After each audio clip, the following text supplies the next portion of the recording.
एक गांव में अभिराम और सोनाक्षी नाम का पति पत्नियों का जोड़ा रहता था। कहने को तो उनके घर में गरीबी थी, लेकिन प्यार और शांति की कोई कमी नहीं थी। दोनों पति पत्नी हमेशा एक दूसरे को प्यार करते और हमेशा एक दूसरे को हिम्मत देते थे। अभिराम बाहर के सभी कामों को समेटता था और सोनाक्षी घर गृहस्थी का सारा काम बड़ी कुशलता से पूरा कर लेती। अभिराम एक छोटी सी नौकरी करता था, जिससे उनके परिवार का गुजारा हो पाता था। एक दिन अभिराम अपने काम पर से वापस लौटता है और सोनाक्षी को अपनी सालगिरह पर एक तोहफा भेंट करता है। जब सोनाक्षी उस तोहफे को खोलती है तो उसमें से एक स्त्री बाहर आती है। सोनाक्षी कहती है, सालगिरह पर भी कोई किसी को स्त्री देता है क्या? आप भी ना। जवाब में अभिराम कहता है, देखना, ये स्त्री तुम्हारे काम को बहुत आसान करेगी और वैसे भी मैं अब एक नए काम पर शिफ्ट हो रहा हूँ, तो वहाँ पर अच्छे अच्छे लोग आसपास रहेंगे, तो इससे मेरे कपड़ों पर इस्त्री भी हो जाएगी, तो मेरे कपड़े भी अच्छे लगेंगे। इसी तरह उनका समय व्यतीत हो रहा था। लेकिन कहते हैं ना, समय एक जैसा कभी नहीं होता, कभी दुख तो कभी सुख चलता रहता है। एक दिन अभिराम काम पर गया हुआ था, लेकिन दुर्घटनावश उसका एक कार एक्सीडेंट हो गया। एक्सीडेंट इतना बुरी तरह से हुआ था कि उसे बिस्तर पकड़ना पड़ा। अब उनके घर की आर्थिक स्थिति बहुत ही नाजुक हो चुकी थी, क्योंकि घर में कमाने वाला केवल अभिराम ही था। सोनाक्षी अब बिल्कुल टूट चुकी थी, क्योंकि अब घर की सारी जिम्मेदारी और पति की दवाइयों का खर्चा, पूरा बोझ उसके कंधों पर आ चुका था। घर पर बैठकर कुछ नहीं होगा, इसलिए बहुत सोच समझकर वह घर से बाहर जाती है। गांव में उसे सड़क के ठीक सामने एक झोपड़ी दिखाई देती है।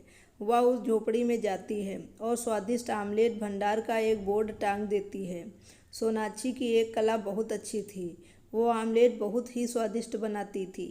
उसने अपने बचे हुए पैसों से कुछ अंडे और आमलेट की बाकी सामग्री भी खरीद ली, लेकिन पकाने के लिए उसके पास कोई भी साधन नहीं था, जिसकी वजह से वो वापस उदास हो जाती है। लेकिन तभी उसके मन में एक विचार आता है। वो अपने पति के दिए हुए तोहफे को घर से लेकर आती है। वह स्त्री को गर्म करने के लिए रख देती है।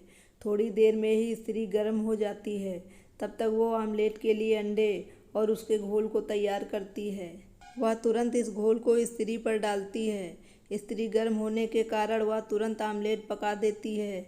आमलेट बनते समय ही उसमें से काफ़ी स्वादिष्ट खुशबू आ रही थी, जो आसपास खड़े लोगों तक पहुंच रही थी।